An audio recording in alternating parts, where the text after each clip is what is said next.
Layers deep, yeah, the world's asleep. I'm trying to ignore, but the truth still creeps. I'm looking around at all these peeps, they sheeps. I wanna stay calm, but they dropping bombs, trafficking kids, and it's still going on. Yeah, we all know that shit's wrong. Yeah, we all know it, but we don't say much. We're the ones who power the matrix with our silence and by inaction. Even when you pick up steam, another faction creeping in tribal alignment. This is the system. Even rebels here, they told the line. Quite the mountain to climb through handcuffs and vines. Now it's high tech, you gotta take two online. Break the same old game, I'm getting sick of the lies. Another word to the wise, we got the endless supply. Men's laws like Comic-Con gods, no more real than Santa Claus. Hard to preach, cause they all hate this. Tossed in the maze, let's escape this matrix. There's an effect for every cause. Let it all sink in, take a minute to pause.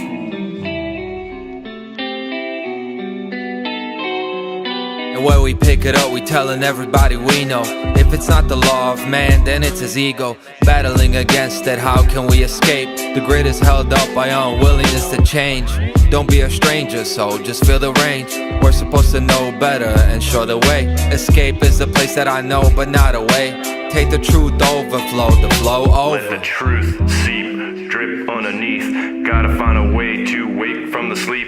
It's an endless dream, yeah, things aren't what they seem. What is the value of a human being? The latest craze, it all stays the same. If you're looking at the walls inside this maze, you've gotta escape, yeah, even if you hate this. Don't wanna see it, but you're trapped in a matrix. Trapped in a box with the chains and locks. And you could test it out, chase the flame and watch. You could go the other way, you'll be stopped by everyone, from your loved ones to the cops.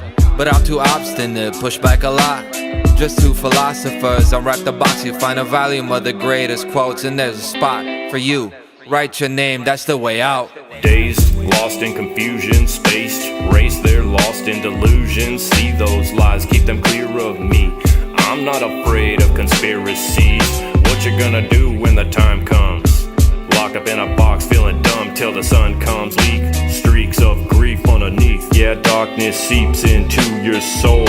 You choose your goal. Right, makes me think, what is the goal of life? All those who see nothing wrong with it, it's all wrong. Even family life is based on dominance. There's a lot I got a problem with.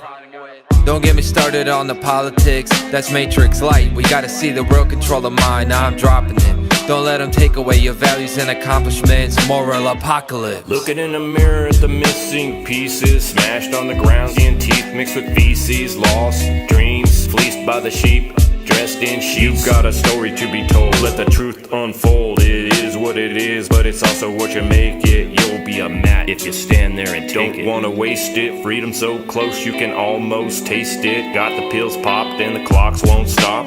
We got lost in the cost of thoughts, yeah, whoa, no. Where did my feelings go? In my head again, got no flow. Yeah, where's my soul? It's out on the road. Can't escape this world if you don't know. Natural law's the only way to go. Natural law's the only way to go, yo.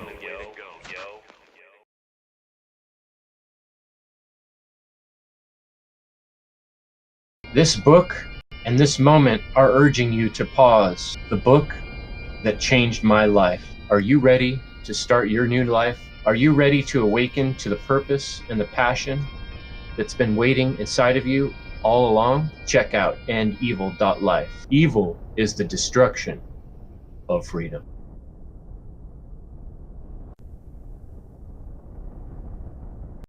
So, natural law is a set of universal, inherent, objective, non-man-made, eternal, and immutable conditions which govern the consequences of behavior of beings with the capacity for understanding the difference between harmful and non-harmful behavior. Funnel 5, a free 2-day online conference. Ignite hearts and minds. The event that will spark truth, love, and freedom. February 21st and 22nd, 2026. For more information, visit freedomundernaturallaw.com.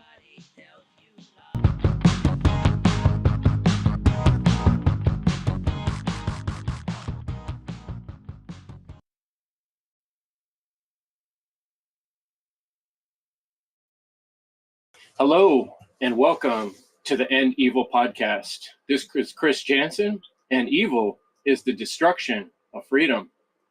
Thanks, folks, for joining me. Have a very exciting episode for you this week. This is an interview with a titan in this field of freedom, truth, and natural law. Today, I have to introduce to you Etienne De La Boetie2, author, speaker, activist. I first saw Etienne's work from his book, Government, the Biggest Scam in History, Exposed, and it does a great job of exposing just that.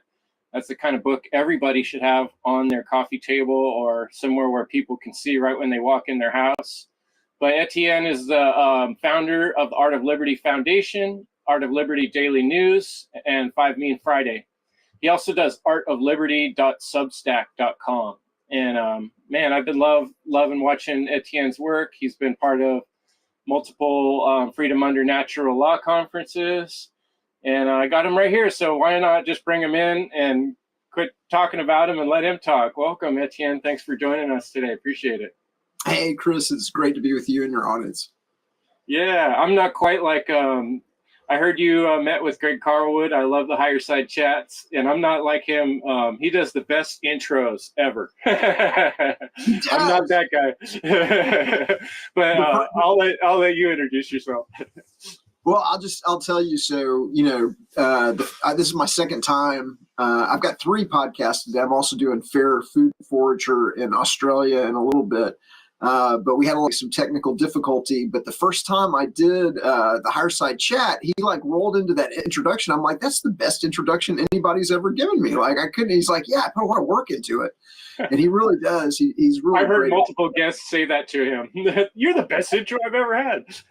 Yeah, so he's really proud of it too. I think he puts a lot of work into it, and it's just really, really good. But we just spent 2 hours talking about my new book, To See the Cages, to Leave It. And for folks in your audience that aren't familiar with me, the basics are, my thesis is that government has been the biggest scam in history.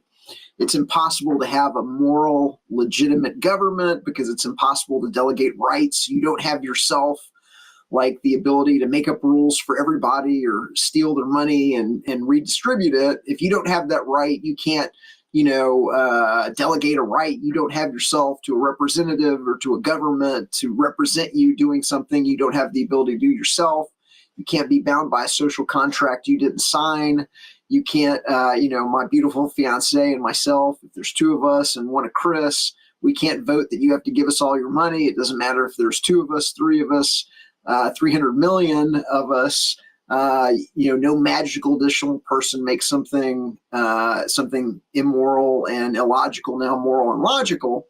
And so it's been the biggest scam in history. The subtitle of my first book was How Intergenerational Organized Crime Runs the Government, the Media, and Academia. And that really is the big secret. That's the big reveal. It's a government and a monopolized media system and a monopolized mandatory education system. So you go to the mandatory government school, even if you went to a private school, the private school has to teach to the government's curriculum. And so they're controlling the information that society receives about the legitimacy, the necessity, and the desirability of having a government in the first place by controlling the information that they receive. My new book is To See the Cages, to Leave It, 25 Techniques to Few You Control the Many. And in the new book, what I'm doing is I'm breaking down 25 techniques that they use, not just to get the population to go along, obedient to government, but to get them to have fealty and adoration and I don't want to I'll just go ahead and give it away. It's a cult. It's a religion. They're selling the idea of having a government as a pseudo-religion. The religion's called statism. It's the idea of having a state, a government in the first place. It's 100% indoctrinated. Nobody's born thinking, oh, we should, give a small group of people rights that nobody else has and the ability to rob everybody and to make up rules for everybody. And that's what we should do. No, it has to be indoctrinated into you. And then I'm breaking down a lot of techniques that Hollywood is using, where they're making the government the hero, and they're weaving the American flag, product placing it at moments of high positive emotion. They're weaving the flag into the burial ceremony of the military and the police so that people associate the memory of their beloved deceased with the American flag. They're paying sports teams. It used to be $53 million a year, to the NFL and the NHL and the NBA to do the flag worship ceremonies at halftime. They're weaving it into this in this year's Super Bowl, in the 2025 Super Bowl. Kendrick Lamar's backup dancers went red, white, and blue. And in a moment of high positive emotion, they all formed a flag. They all got together and made an American flag, and so they're and at the same time that Mustard, who was rapping with Kendrick Lamar. I don't know if you remember back to the Super Bowl, but it was Kendrick Lamar and Mustard's got oversized American flags on his jacket. And so they're using techniques. The NBA has the American flag on the backward, so that you subconsciously associate the exhilaration of the goal with the flag. And so they're using a lot of unethically manipulative techniques that once you see it, like once you just flip through, my book, because my book is full of visualizations and memes and like some of the videos that we're going to talk about. Like there's you can scan a QR code, and if you didn't know it, when I say they're product placing the American flag into movies, I've got a short clip that you can scan the QR code in the book, or if you're in the EPUB version of To See the Cage is to Leave It, you can click on it and it'll screen pop like a little 7-minute video. And in 7 minutes, they've just taken the couple of seconds that the American flag is on the screen in 12 Michael Bay movies. And there's 469 product placements of the flag in just 12 Michael Bay movies. And so this video is just going on, and it's showing the flag or flags. It's going ding, ding, ding, ding, ding, ding, ding, ding, ding, ding, and a counter is rolling as each one is counted. And then at the end of 7 minutes, you get to 469, and you're like, how did I never see that before? How did I not understand that was going on? And so what I'm really trying to do is, the magician can only really fool the audience until you understand how the magician does the trick. But then once you understand how the magician does the trick, you're nobody's fool. And so I'm pulling back the curtain, and I'm showing people how the magician does the trick. And these tricks, they're unethical. And so it's the giveaway that the whole system is unethical. It's manipulative. It's artificial. It's being done to you. And then what I found is once people realize the government is running game on them, is trying to chump them, that once they get it, then then they're out. Like I didn't understand you were trying to fool me, make me a fool, trick me into having, an undeserved respect for you or an undeserved admiration for you. But now that I see that you're tricking me, well, I'm out. I'm not going to participate. I'm telling my friends. I'm telling my family. I'm giving away copies of the book. We have a Liberator flash drive that we authorize and encourage people to make copies of. And so that's how we're firing up the revolution. Not only are we exposing it, but we're giving people tools to wake up their friends, their family, and their colleagues so that they're not being tax farmed, so they're not tax slaves. Difference between the difference between being a slave and being enslaved is, are you resisting? And so we make it easy to resist. And that is what we call the one-way revolution. It's only going in one direction. Once you realize the government's running game on you, most people are out, unless you're getting a paycheck for the government or unless you're in the military or something like that. But most people that aren't getting a paycheck from the government, when they find out the government is running these tricks on them, they're essentially done with the government. And the scam, that's such a great word. I always refer to 2020 as the scamdemic. And you were someone who was speaking out about that right away and right on top of that. And I love how you explain things in a way that anybody can understand. Like, you're getting scammed, you're getting cheated. A lot of this manipulation is subtle, and we've experienced it from the time we were born. So we've never seen a world without this high level of mental manipulation and scams going on constantly. So it is kind of hard to awaken to for some folks. But I think one thing you do really well is you're really good with words and your grammar. We talk about the trivium and the funnel. I know you've been an awesome participant in the funnel. Maybe you could do for us is just, some people talk about anarchism. We talk about that on my channel. And we also talk about, statism, like you mentioned. Maybe you could explain to us what you mean by voluntarism. And, I know you got a book coming up about the ism too, and maybe you want to talk about that too. Sure. So the new book will be called Voluntarism, How the Only Ism Fair for All Leads to Harmony, Prosperity, and Good Karma for All. And what I mean by that is voluntarism is the idea that all relationships between human beings must be voluntary. Nobody has rights that other people don't. Nobody has an exception from morality, especially the government. It's a little bit like anarchy in the sense anarchy doesn't mean no rules, it means no rulers. I like to use the term voluntarism instead of anarchy for a number of reasons. Number one, because the rulers don't want the population to know that there is an option on the menu called no rulers. They have used this control perception system, this media propaganda system, this monopoly media system to change the meaning of the word anarchy from no rulers to chaos and dystopia. And in my book, Government, the Biggest Scam in History, which has been the best-selling at over 24 Liberty conferences and events, in that book, I actually break down how they changed the definition of anarchy in the dictionary, and I show you the definition from the 1827 Webster's Dictionary, and then I compare and contrast that with the modern version from the Merriam-Webster Dictionary, and then I break down how the Safra banking family bought Encyclopedia Britannica and the dictionary, and they installed Leslie Gelb, the former president of the Council on Foreign Relations, on the editorial advisory board, and you can begin to see how they're able to change, by buying up things like the dictionary, they're able to change the meaning of words.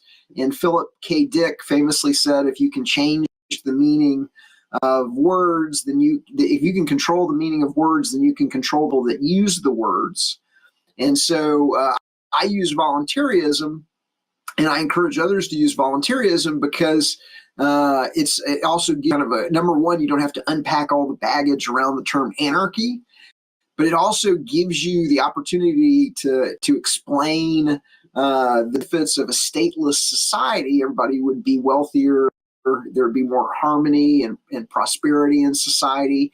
People wouldn't have to fight at the box, for control of the local school board so that their kid doesn't learn critical race theory or LGBTQT studies or Islam in Michigan. Like the craziness that goes on in the one size fits all mandatory government system. You'd be so wealthy, you'd be able to afford any kind of education that you wanted for kids. There'd be more economic activity. There'd be more job opportunities. People would be paid more.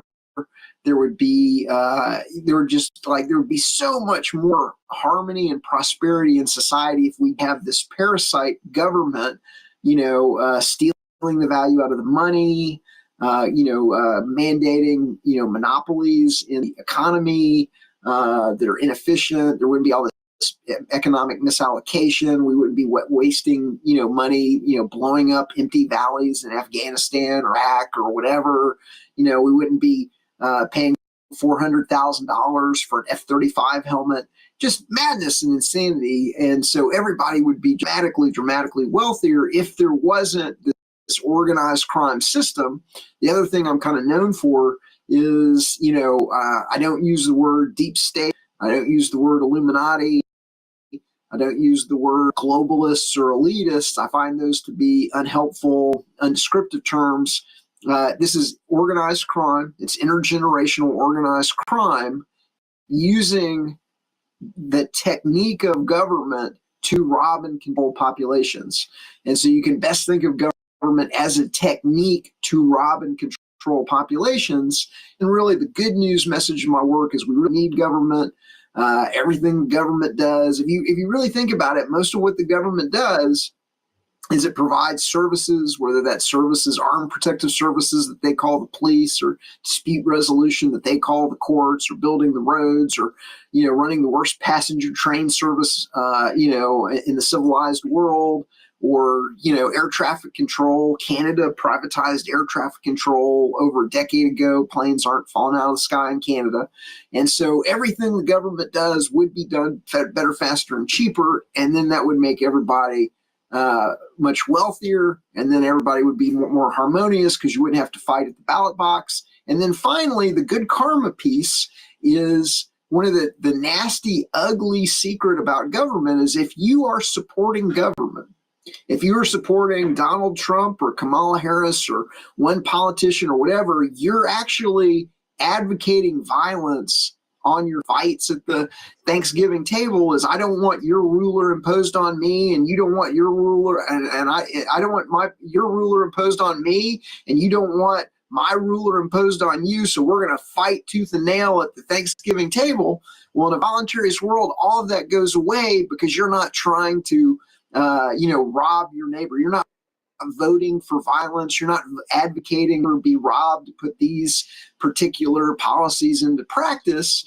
And that leads to good karma for everybody, because I believe that there's a negative karma in advocating for government, because if you're advocating that your neighbor get robbed and controlled, well, the karma for that is you have to live under that system, and now you get robbed and controlled. And this year you might like it, but next year you might not like the ruler that gets imposed on you. And so it's just better if we just left everything alone. And like I said, the good news message is we really don't need government. Everybody would be dramatically wealthier, and society would be more harmonious without it. Well, one wonderful thing we have in my town where, you work for years, they supposedly you pay into the system, where the truth is it's really just being stolen because you never had the option to not pay. But we have this thing called public property, right? And so in our town, and probably yours too, you actually get fined for not parking right in the own town that you paid for your whole life working. And now they send pictures of you, for maybe not stopping correctly at a corner. And you're supposed to pay this exponential rate, hundreds and hundreds of dollars more than most people even make, just for like not quite coming to a full stop. And then they got picture evidence. Like, why would I pay someone to police me in that way with my own money?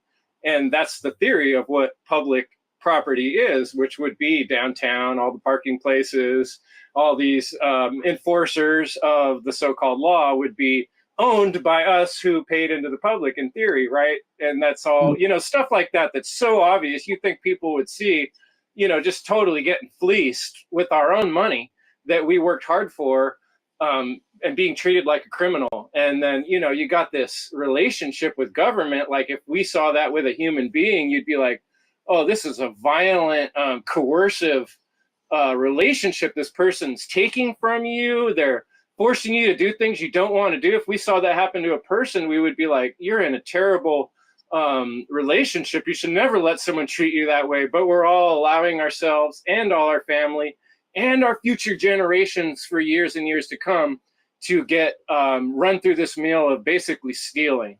And that's really what it amounts to, is different forms of stealing. Our co-friend Mark Passio does a really good job of explaining how evil is stealing. And all these forms of stealing have been endorsed, and one of them is government, which is also very similar to forms of religion. And it's these belief systems in our head that allow us to keep falling for these beliefs and to keep feeding into this system of this belief. And so I'm curious, I know you have some great stuff in your books about this, but ways that governments are similar to each other with they're like religions. They have these symbols, they have these, like you said, the flag keeps showing up and everything, this propaganda.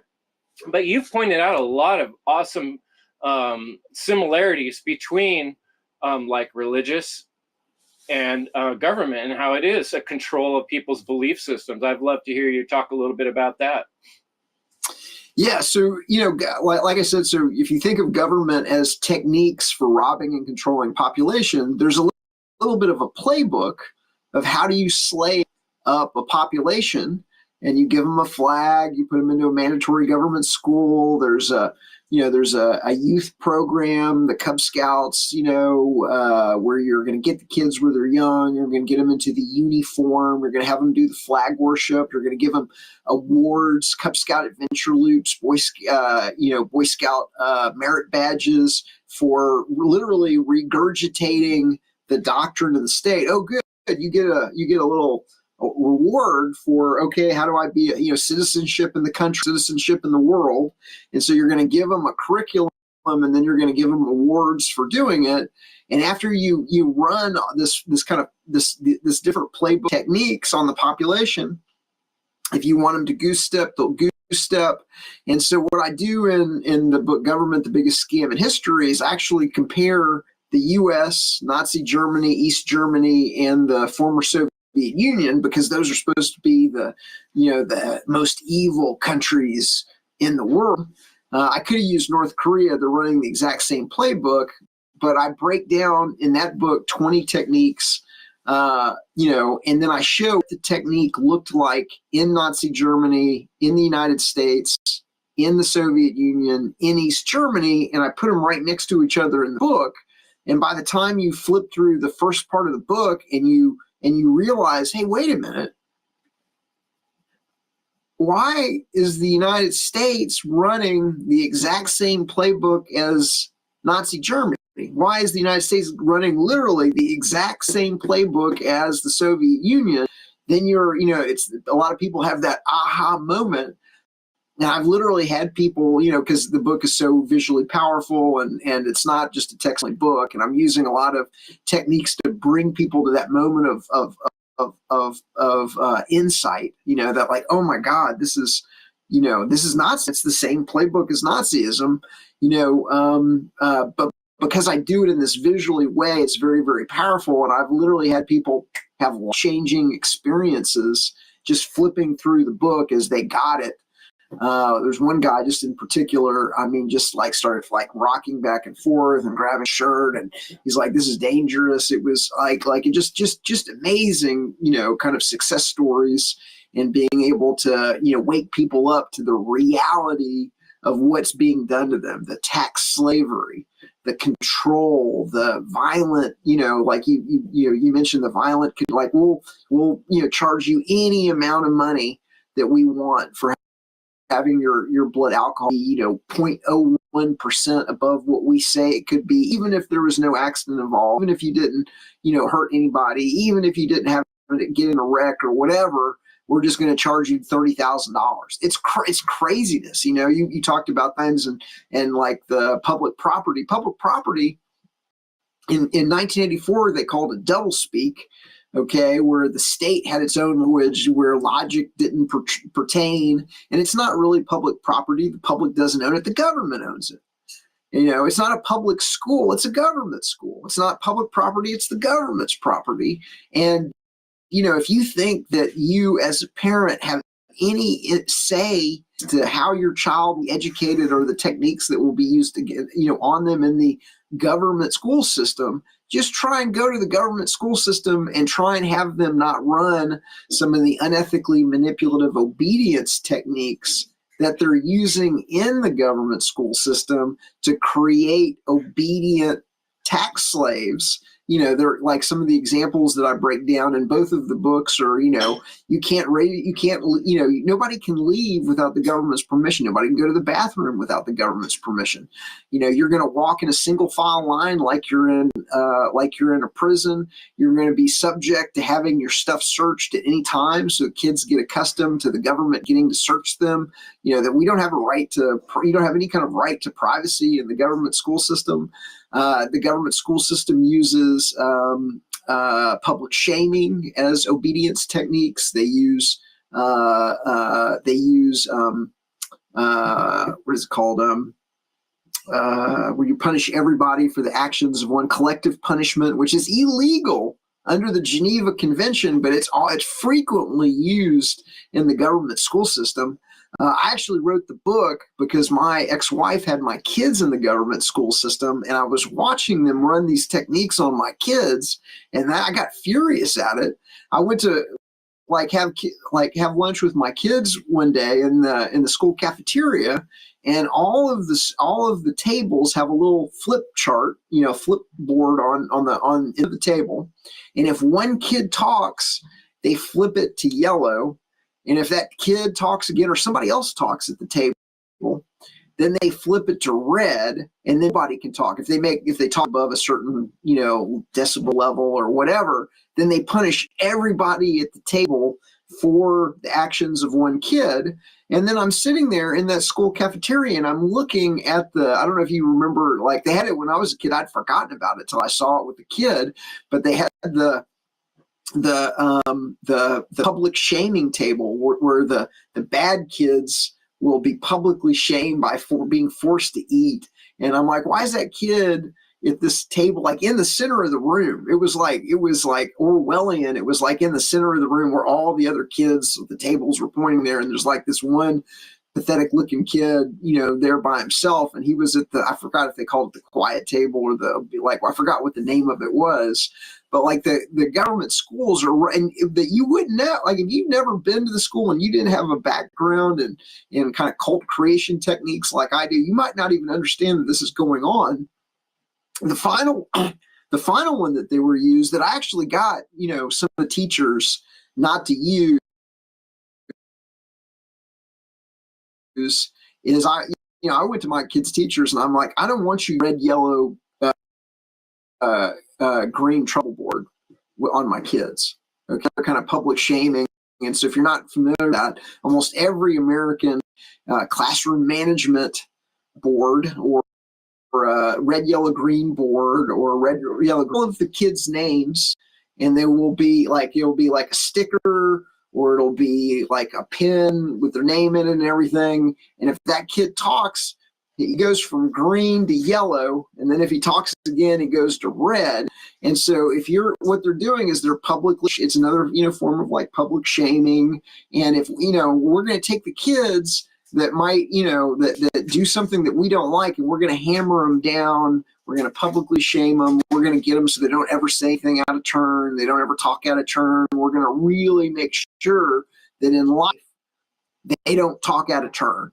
Okay. That they're going to just be obedient and accepting of whatever we decide to do to them. And then, really, if you take a look at most people in society, that's kind of what we got, right? We got, and the government's running other techniques too. So they'll take all the alpha males and then they'll fight them against another government's alpha males. And so they're going to kill off all the strong alpha males, might resist them, and they're going to leave this like weak soup beta males behind.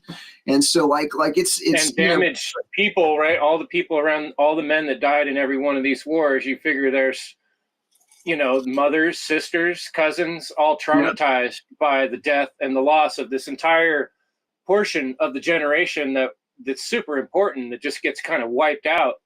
I'm really glad you're bringing up the aspect of the children, because that is a big deal to me. During the scamdemic, I was particularly upset about what some of the things that were being imposed were doing to children, even my children who were in government school. And I had to make some big moves in my life to separate myself. I couldn't stop what was being done, but I could separate myself from it. But you reminded me, when I was in elementary school, halfway through first grade, my mom thought she was doing something great for me, into what was called the GATE program, the Gifted and Talented Education for Children, where they tracked everything we were doing. They were keeping an eye on the intelligent kids. And we had this like government every morning where we would take turns being the president of the class and stuff like that. And they would keep charts on everything we did on all the walls where everyone could see. But I particularly remember going home one day, because we would do the salute to the flag every morning, the whole class all together. And I remember going home one day and asking my mom and dad, hey, what does allegiance mean? And they explained to me, and my dad loved the dictionary. He's like, let's get out the dictionary. We looked up allegiance. And I said, I don't think I really want my allegiance to a flag, you know? And they said, well, you don't have to, son. That's your choice. And so I never put my hand to my chest ever again. I never have all these years since I was a young kid. I made that decision.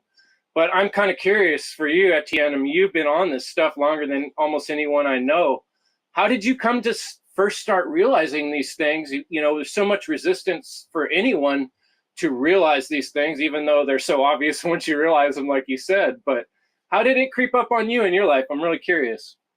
Well, I'm jealous because they had me hook, line, and sinker. I was a Cub Scout. I was a Boy Scout. I used to, you know, when on the days when you got to wear, I was excited to wear my Cub Scout or Boy Scout uniform to class, because we didn't, if you were a Cub Scout or a Boy Scout, you didn't put your hand over your heart. You got to salute the flag. And I can remember making a muscle. I can remember distinctly, I would make a muscle when I saluted the flag. I was like, they had me like hook, line, and sinker until somebody explained it to me. And so I like to say, I stand on the shoulder of giants. Mark Passio is one of those who explained a lot of the techniques that they use on the military and the police to get this obedience and to create order followers and to get people to murder. You know, to go abroad and murder people for the state and lies that are obviously based on, you know, wars obviously based on lies, obviously based on manufactured intelligence. And so, or to get, you know, people in the police to use violence on peaceful people for victimless crimes, things that aren't really crimes, which then makes the police the criminal and then compacts them into this unhealthy group. You know, they're going to pay the police over and above what they could make for comparable semi-skilled labor. They're going to give them golden pensions. They're going to lock them in for 20 years. They're going to, you know, get them into this group dynamic where they're all, you know, kind of dirty because they've all, you know, committed to use violence for the state to earn a paycheck. And then, you know, it's a very famous quote from Upton Sinclair. It's hard, man, to understand something when his salary ends upon his not understanding it. And so really the whole system has been set up ingeniously over the centuries by, you know, PhD level cultural anthropologists and futurists and psychologists and behavioral psychologists. You know, like it is, you know, in the book, I break down, you know, 25 techniques and to see just to leave it. But in some of those techniques, like on the police and the military, you know, I put it into one technique in the book, but there's really dozens and dozens of techniques being used on the police and the military alone to get them to go along, you know, to manufacture an order follower, someone that will set their morality aside and do whatever they're told, even if it's evil, even if it's immoral, even if it's using violence on their neighbors.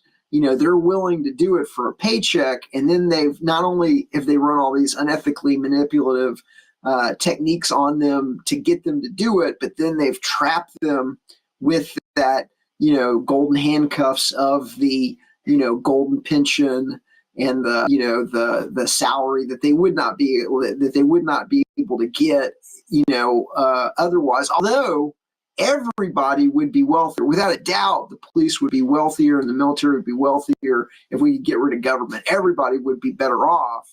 But in this tax slave society, where they're waging this economic warfare against us, where they're keeping the population artificially poor, where they're, you know, limiting the options that people have in the economy. You know, for a lot of police officers, that's the best they're ever going to do. Yeah, and I find, you know, in talking to people on a personal level, that is one of the more difficult aspects of this whole discussion that I get into. Folks, I think a lot of it has to do with some of the things you already described. You know, the flag showing up at all these sentimental moments in a person's life. You got the holidays around the flag, and then, you know, if someone's family member was in the military, they have this reverence for the fact that this person sacrificed, you know, especially if someone got injured or went overseas and came back, you know, troubled, even though we realize, you know, a lot of this trauma didn't ever need to happen in the first place, and it wasn't necessarily for a good goal. For that didn't really help all of us, you know. But people are so emotional about it. How do we get through that? You know. So yeah, they're brain damaging the troops. So the adrenaline, like a lot of the, I believe 100% that a lot of the door kicking in Iraq and Afghanistan and the convoys, you know, like they're running, you know, people through these convoys. They're probably planting the bombs because that adrenaline, it's incredibly destructive for the brain. So you're essentially like if you're under adrenaline, you know, 24/7 or for hours at a time, you're being brain damaged. The body's not attuned and set up to be under that level of adrenaline. And so what I think they're doing is they're taking, again, you know, in some cases the best and the brightest. They're tricking them into the armed forces. They're going to shoot them up full of brain damaging vaccines. They're like, I've got friends. There's one guy in particular, I won't say names, but like he's not the same guy I knew actually there's a couple of them. They're just not the same guy I knew in high school. And like they're visibly dumber. I mean, they're visibly like almost like one guy in particular, I'm convinced has been reduced to like a retarded like IQ level just from like his Facebook. Like he looks like he's not the same guy. And I mean, when you're in the military, you have to take whatever shots and pills they give you, right? Right. So I think they're probably testing things on them. And I think part of the program, why they've got, you know, almost a 2 million man military, is that they want to run as many people through the indoctrination and the propaganda of basic training as they can, but also they want to psychologically hurt, traumatize as many people as they can. And then I think that's part of the reason you see so many suicides in the military is also they don't understand what they're getting into. And then when they get into it, like there's a huge number of people. Their heart knows deep down, right? Yeah. Yeah. Oh yeah. Their heart knows, but also like in basic training, there's a huge try and commit suicide while they're in basic training. They're like, oh my God, what have I gotten myself into? I can't get out of this. They're running. I have a friend of mine's son was the victim of a blanket party. And I don't know if you remember what a blanket party is from Full Metal Jacket, but like that's not Gomer Pyle, right? Yeah. No, they didn't do that to Gomer Pyle. Did they do that to Gomer Pyle? Oh, I thought he was the Full Metal Jacket guy. I was getting confused. Well, his name was Pyle. Yeah. Sorry. I thought you were talking. Yeah. Sergeant I was thinking Pyle, about the. I'm dating myself. Yeah, they all, you know, it's the same thing you were saying, like in school where one kid acts up and everybody's going to get hurt for it in the long run, then that one kid becomes the enemy of all the kids. And so that's encouraging bullying, encouraging the most heinous behavior you could expect from a group of young people to single out the most weakest among them or the most nonconformist to, you know, get them to do what the leadership or the authoritarians want them to do, right? Right, and so this is an example of something for those that haven't seen the movie Full Metal Jacket or don't know what it is. In the movie Full Metal Jacket, there's a guy that's kind of non-conforming. He's not bright, and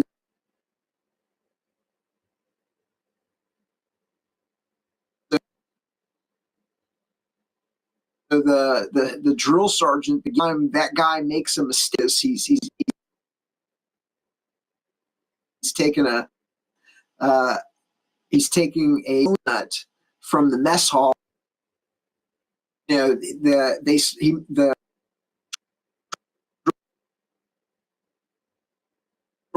drill sergeant is making the entire platoon do push-ups, and a blanket party or a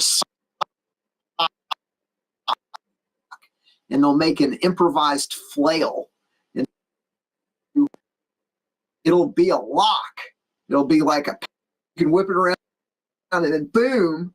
And so then while you keep it night, they'll come and make sure that you're tucked under both covers and you can't do anything, and they'll hold you. Platoon will come by with either their sock or their towel, with their bar of soap or their lock, and they'll beat you. And so you're woken in the middle of the night, and all of a sudden everybody in your platoon, you can't see who's doing it. You're just being beaten, with flails, with improvised flails.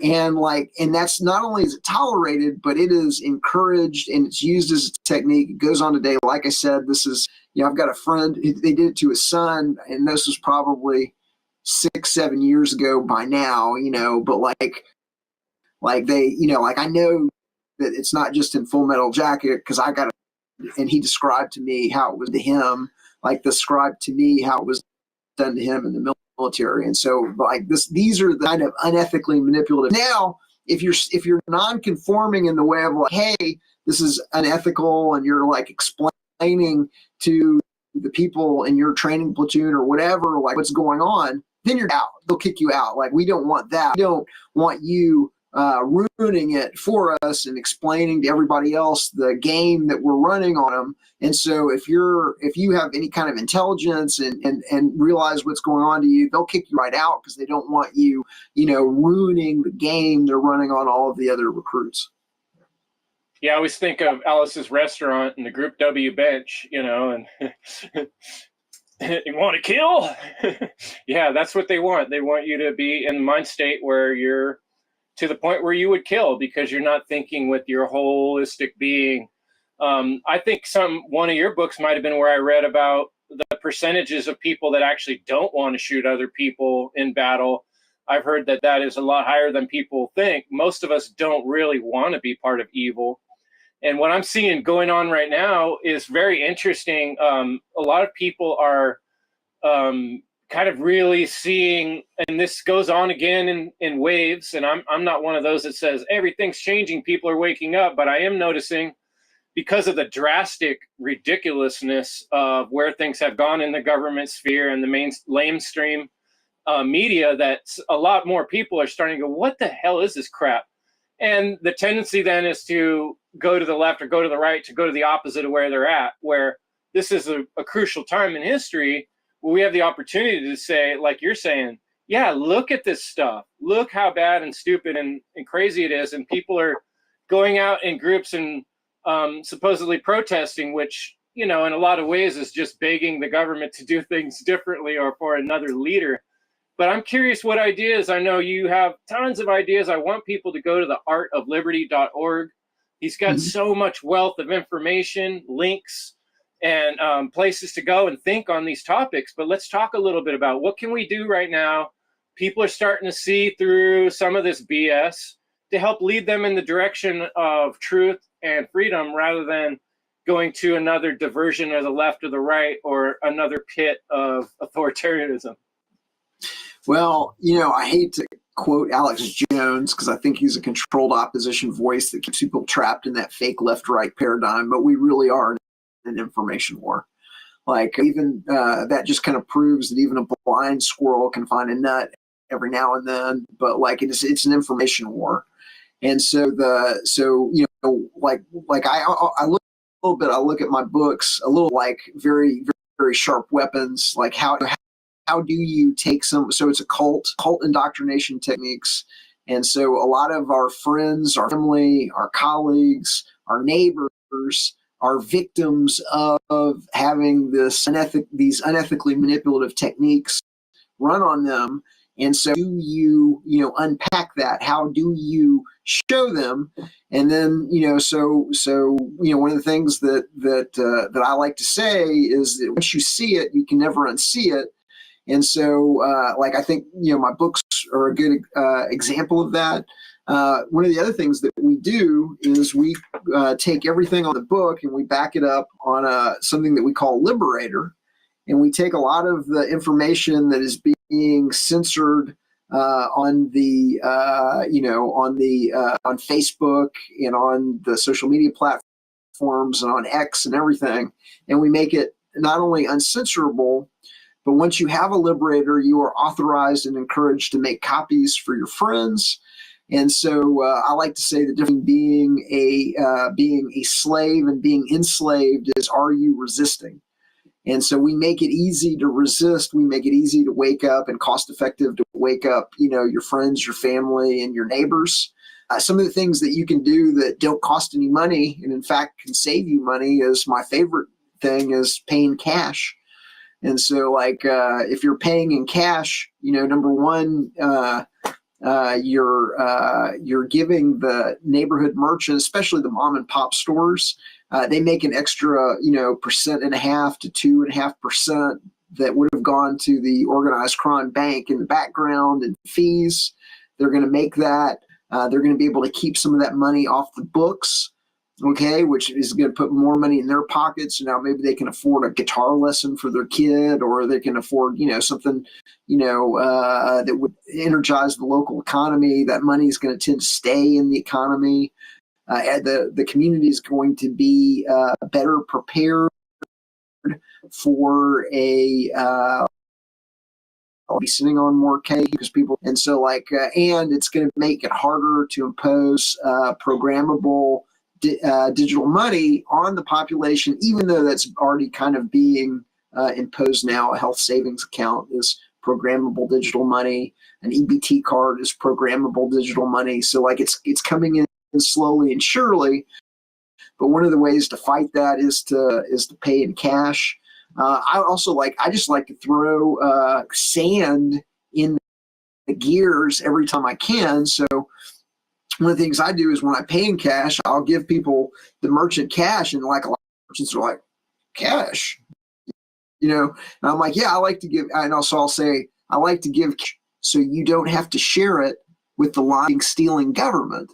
And they always laugh and and then sometimes that will be an interesting conversation or whatever. If everybody knew that everybody hated the government, as most people do, they just don't say anything. Just that little bit of sand in the gears gives somebody else the courage to do the exact same thing. And if everybody did that, kind of fall apart. I've been able to, out of the military, which I think is impressive. I was in a Gold's Gym in Dripping Springs, Texas, and I was in the sauna after my work.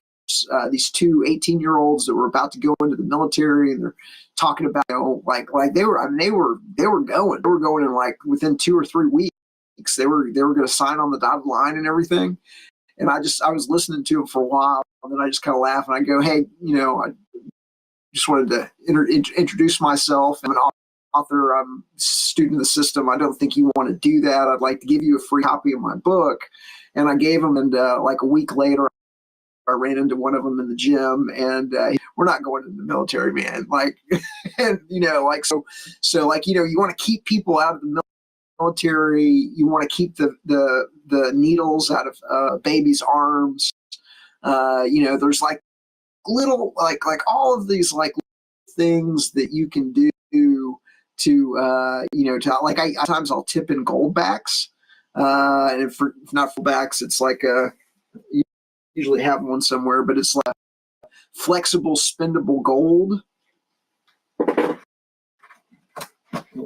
Yeah, and that just heading in that direction in all the details we can is it's fulfilling. I find sometimes it's frustrating, but yeah. So that's a flexible goldback, you said, huh?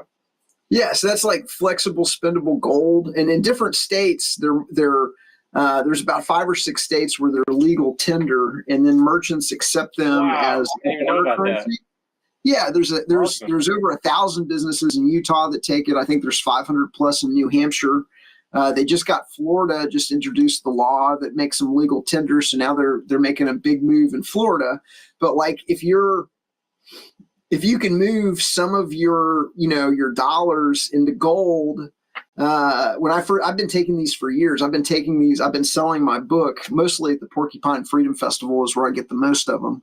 But at Pork Fest, I think a couple of years ago, I took over almost $500 in gold and fractional silver, for my book. And then the value of that. So back then, the first year I did it, it was $3.50 each gold back a $1 gold back, which is 1/1000th of an ounce of gold, was if you bought it, you could buy. There was gold, they had a stand there, and you could buy them for like $3.50.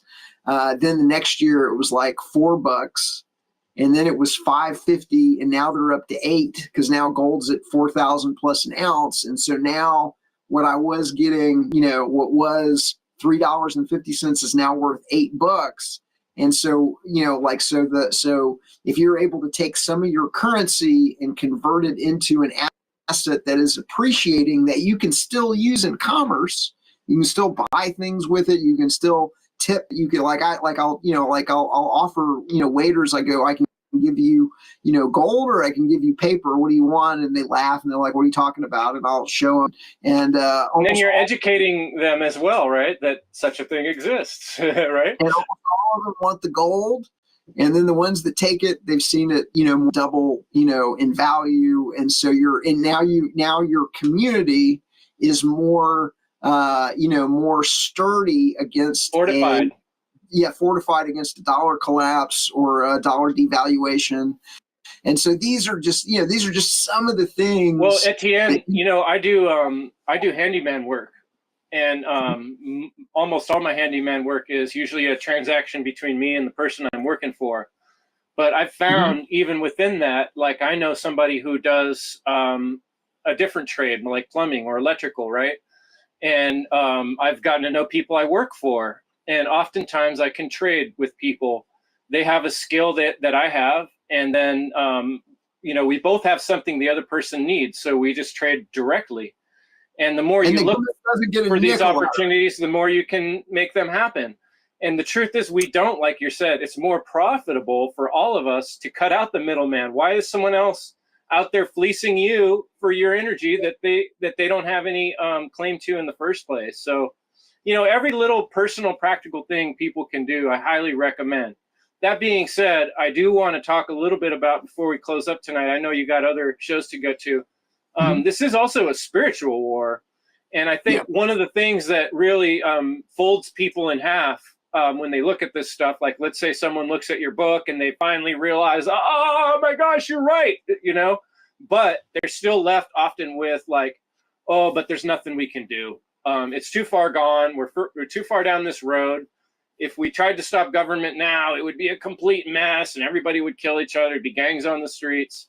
If people really have trouble with this concept of a slow transition in that way, or how it could build steam. And so I think it's important to recognize at the end of the day, these things are really about principles, and they're about us being in the right spiritual place in our life and in our being. Even if we don't necessarily see the change right away, we still have to make the right choices and do the right things. And so I'd love to hear you talk. This is the End Evil podcast, so I had to bring it back to morality. And so I'd love to hear you bring in the morality and spirituality piece somewhat. Sure. Well, we touched on it earlier, where if you're advocating for government, you're advocating for you're voting for violence, you're advocating that your friend, your neighbor, your colleague that disagrees with you have a ruler imposed on over you. But there's also the spirit of you're supporting a system that has caused so much death and destruction in the world. If it wasn't for government, there would not be wars. There'd be nothing like the kind of crazy wars. There wouldn't be eugenics. There wouldn't be vaccinated kids. There wouldn't be, there's so much of the evil that goes on in the world is 100% directly attributable to the government, the policies of the government, and things like that. The suicides in the military, the when people realize what they've gotten themselves into, and so we just must withdraw all of our support for it. The other thing that you mentioned was some people are feel like they're trapped in the system, that they can't get out, and so they just end up going along with it. And I would encourage them to buck up, man. In the days of chattel slavery, there were two kinds of slaves. There were slaves, and then there were people that were enslaved. And in the movie 12 Years a Slave, there's a scene where they're on the riverboat. They've just been, taken captured, and they're on a riverboat with a bunch of other people that have been slaves for years. And they're free men that were raised as free men and had the attitude of a free man. And so now they're enslaved among slaves, and they're talking about, that there's only a couple of slavers on the boat. Maybe that they could, like do it. And one of the enslaved ones points that out, and he says something like, these broke back slaves, they're not going to help us at all. They're like, even though we outnumber them, like 3 or 4 to 1, these people are enslaved, so they're not going to do anything because they're slaves. And so I would encourage to raise your children to not be slaves, but to, and the difference between being a slave and being enslaved is, are you fighting back? If you want to fight back, Art of Liberty Foundation can show you how to fight back. That's what we do. But you don't want to be broke back. The equivalent in chattel slavery is, like, I was a slave, my dad was a slave, his grandfather before them. And for every, 100 of them, though, there's one free thinker, one person that is like, I'm not going along with this. And they're, like Frederick Douglass is an example. Frederick Douglass is stealing the master's clothes off of clothesline so he would have something to wear on his trip north. He's networking with other slaves to find out how the Underground Railroad works. He's saving a portion of his food so that he'll have something to eat on the journey north. And there's a reason why that these are considered heroes, is because it's so rare. But I would just encourage everyone within the sound of our voices to really think about, like, how do I want to raise my kids? Do I want to raise them to be slaves, or do I want to raise them to be enslaved in a world of slavery? Do I want to encourage them to fight back, or do I want them to, encourage them to be broke back? Because it doesn't end well. Like, if we don't win this here, and I really believe that the United States is the last chance, because we have a history of liberty, because we have the most powerful military, because this is where the information we still have guns. We're one of the really a small handful of populations that has not been disarmed. We have to win this here, and I think that we are. I'm very optimistic.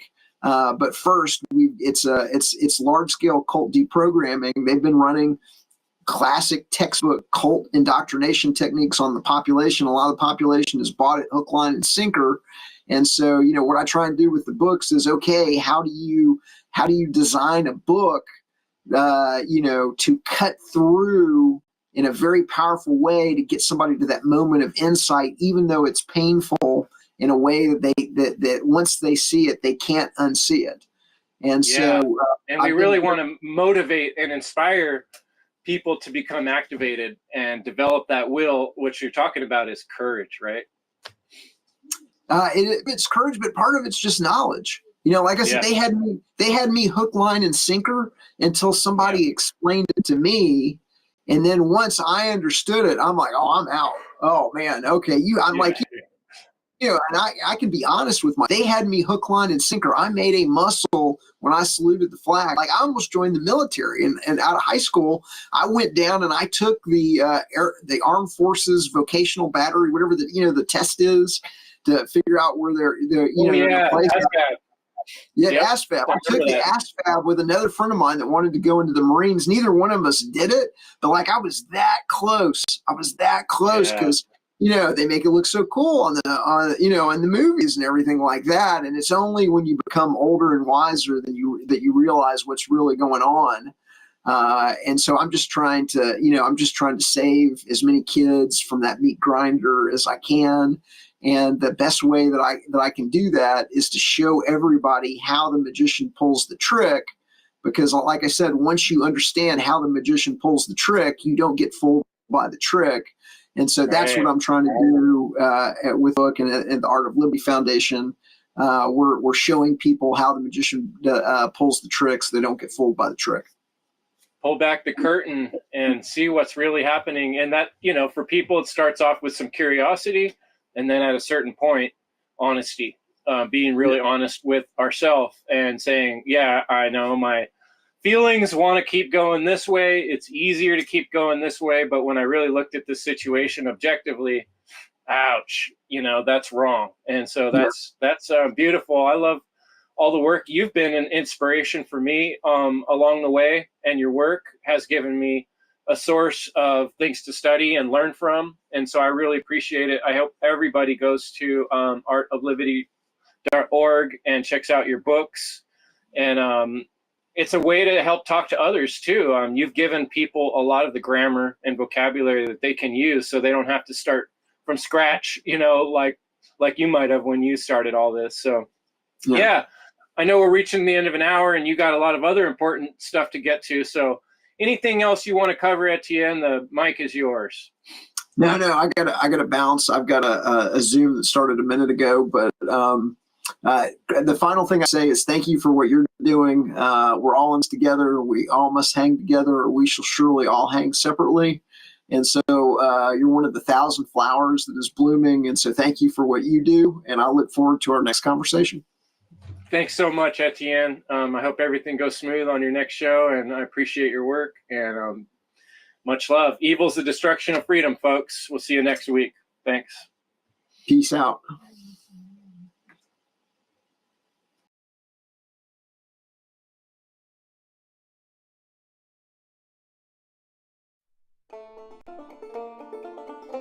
This is the End Evil podcast, where we speak raw truth. The aim is to impress you about the value of your time on this planet, to shine a light on the most important truth that has been obscured for too long, to give you the information and knowledge necessary to make true change, to move human experience away from suffering and grief and towards love and joy. Let's begin to work towards the end of all evil. Every week, we dig into natural law, trauma programming, and the mechanisms of societal control. We replace ignorance with knowledge, fear with courage, and apathy with action. As Jeremy Locke said, evil is the destruction of freedom. Go to endevil.life